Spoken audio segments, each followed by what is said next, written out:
Just as I accepted my fate, Tom suddenly revealed his true form as a four-legged golden python.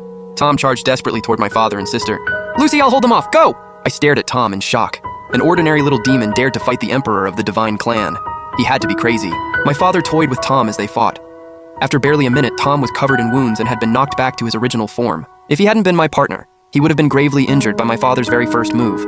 Tom climbed up from his wounds and gritted his teeth, ready to fight again. At that moment, I finally understood. Not everyone was as ungrateful as Jack. The one who truly loved me and was willing to give everything for me had been by my side all along. I stood in front of Tom with tears in my eyes and lowered my head. "Stop fighting. I'll agree to it." But the furious Tom still wanted to fight. "If they want to hurt you, they'll have to step over my body first." I gently knocked Tom unconscious and ordered a maid to take him away to rest. Then I followed my father and sister to the Imperial Clinic. My father held a dagger and took my heart's blood. My sister used a vessel to collect the divine blood, filling an entire bottle. The pain made my whole body spasm, and cold sweat poured down my forehead. In that torture, I lost track of time. Finally, they collected enough heart's blood. With only one breath left in me, the clinic staff treated my wound and forced healing medicine down my throat. I lay in bed for 10 full days before I could barely get up. When servants helped me back to my residence, Tom saw how weak I looked and became almost insane with rage. He bit his teeth until they bled and swore that one day he would avenge me. I gently stroked his hair and comforted him. That day will come. That night, Tom became my true husband. As the reincarnation of the Empress, my fortune could also affect my partner. By then, Tom already had the purest divine blood in his body. With just one touch of enlightenment, he could become a dragon. As for Jack, who betrayed me, even with my heart's blood nourishing him, he showed no sign of advancing. 2 years passed, and the ceremony to confirm the immortal clan's heir began. My sister, dressed in a phoenix crown and bridal robes, stood beside Jack in the center of the Ascension platform. My father led the entire immortal court, with thousands of civil and military officials watching below. The spiritual veins of our clan are drying up. Only the Empress's return can save us. Today, we await Princess Anna's ascension and her inheritance of the Empress's power. Our clan finally has hope. Thank goodness Princess Anna is so capable. If she were like Lucy, only caring about staying with Tom, our clan would be doomed.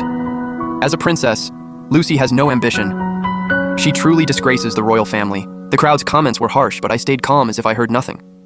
On the Ascension platform, Anna was humiliating herself and would soon bring disaster down on her own head. Soon they would understand who the real Empress of the immortal clan was. Before long, my sister and Jack released their divine power and began the tribulation. In an instant, heavenly lightning stirred up earthly fire, turning into endless law power that swept toward the two of them on the platform. My sister screamed in pain and looked completely miserable. Jack was too weak. After only a few breaths, he was knocked back to his original form. Half an hour later, the tribulation ended. My sister was disheveled and covered in wounds, but she barely made it through. Jack was too weak and failed the tribulation.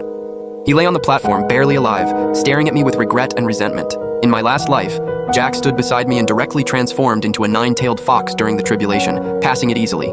Now his cultivation was destroyed, and he looked absolutely pathetic.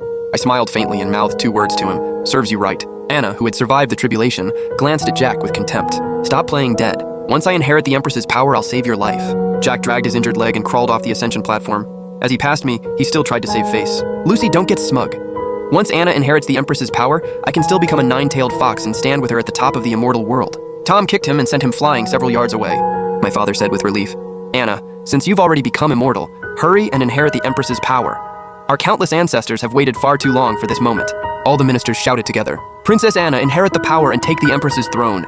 My sister, standing on the platform, clearly started to panic. She had always lied about being the Empress's reincarnation, and now she could no longer brush it off. With no other choice, she raised both hands to the sky and prayed devoutly for the Empress to show mercy and grant her power. After kneeling awkwardly for half an hour, the heavens gave no response at all. My sister blushed and gave an embarrassed excuse. "Father, I'm too exhausted today. Once I've rested, I'll come back another day to inherit the Empress's power." My father's face darkened, and he said nothing. Below the platform, the ministers whispered among themselves, all questioning whether Anna had been telling the truth. I knew my chance to strike back had arrived.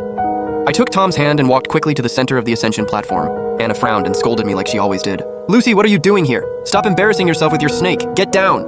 I sneered. "The Empress's power will never appear in someone who survives through schemes. You stole that fox from me, but you can't steal my destiny." My sister snapped, furious. "If I can't do it, you think you can?" I smiled. "That's right, I am the Empress reincarnated." My father exploded with rage. "Lucy, you're spouting nonsense in front of everyone! You've completely humiliated the royal family! Guards, take Lucy to the clan prison and cripple both her legs as punishment!" The ministers began talking all at once. "Lucy and that black snake think they can use Ascension to turn their lives around?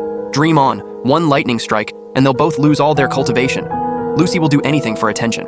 I ignored the crowd's cruel whispers, took Tom's hand, and released my power with him, triggering the heavenly tribulation again. From the viewing stand, my father struck in fury. A blood-red palm print wrapped in terrifying pressure came crashing down toward me. At that moment, I was at the critical point of the tribulation. For people of the immortal world, tribulation was almost a matter of life and death. If you succeeded, you became a true immortal with great power and a long life. If you failed, you would end up like Jack, collapsed on the ground with all cultivation gone. Some even lost their lives. At such a critical moment, my father still attacked me. I had no strength to resist and could only watch the blood-red palm get closer and closer. Don't you touch her. Tom stood in front of me again and roared toward the sky in rage.